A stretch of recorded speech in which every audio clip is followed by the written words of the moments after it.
ሰላም ቤተሰቦቼ እንዴት ናችሁ? ትላንትና ያው በጣም በቃ ተናድጄ ነበር።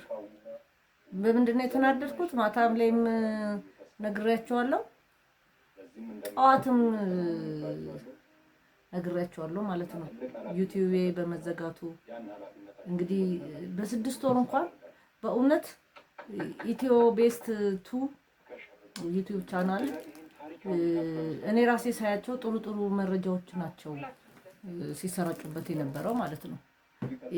እናስተላልፍበት የነበረው ነገር እያንዳንዱን ነገር ብታዩት ውስጥ ገብታችሁ ጥቅም የማታገኙበት ነገር ምንም ነገር የለም።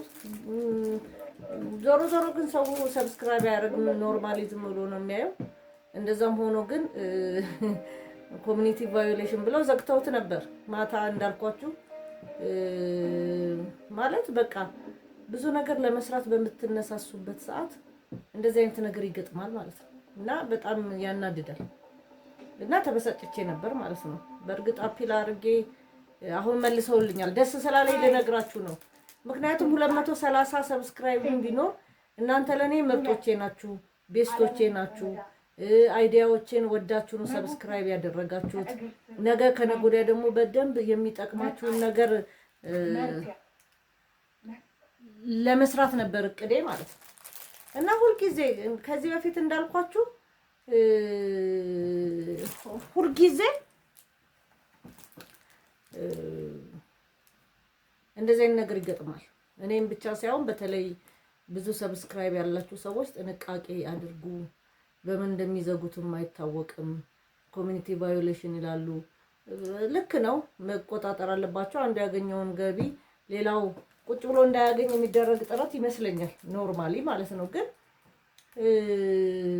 እንደዚህ ደግሞ ብዙ ልሰሩ ስታቀዱ እንደዚህ ሲዘጋ ደግሞ ትንሽ ያበሳጫል እና ተበሳጭቻለሁ። በእውነት ተበሳጭቼ ነበር። ምክንያቱም ቀላል አይደለም። ሶሻል ከሌላ ተጨማሪ ስራ ጋር ሶሻል ሚዲያ መስራት ማለት ብዙ ሰዓት ይፈልጋል።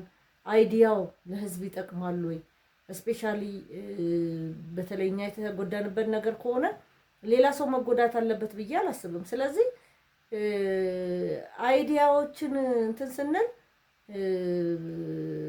ስንሰራበት ዝም ብሎ አይደለም እና እንደ ድንገት ጠዋት አይታችሁት ማታ ሪሙቭ ተደርጓል ዩቲዩቡ ከእንትን ላይ ሲባል በጣም ትንሽ ያበሳጫል ማለት ነው። በዛ ነው ተበሳጭቼ የነበረው። አሁን ግን ተመልሶልኛል፣ ደስ ብሎኛል።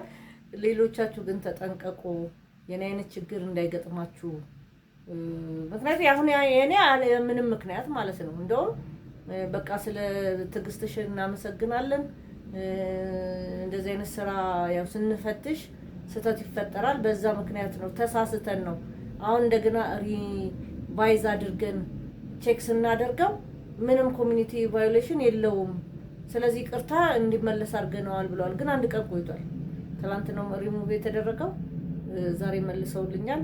ቤተሰቦቼ እጅግ በጣም አመሰግናለሁ። አብራችሁኝ ስለምትቆዩ ሰብስክራይብ፣ ሼር ስለምታረጉት አመሰግናለሁ።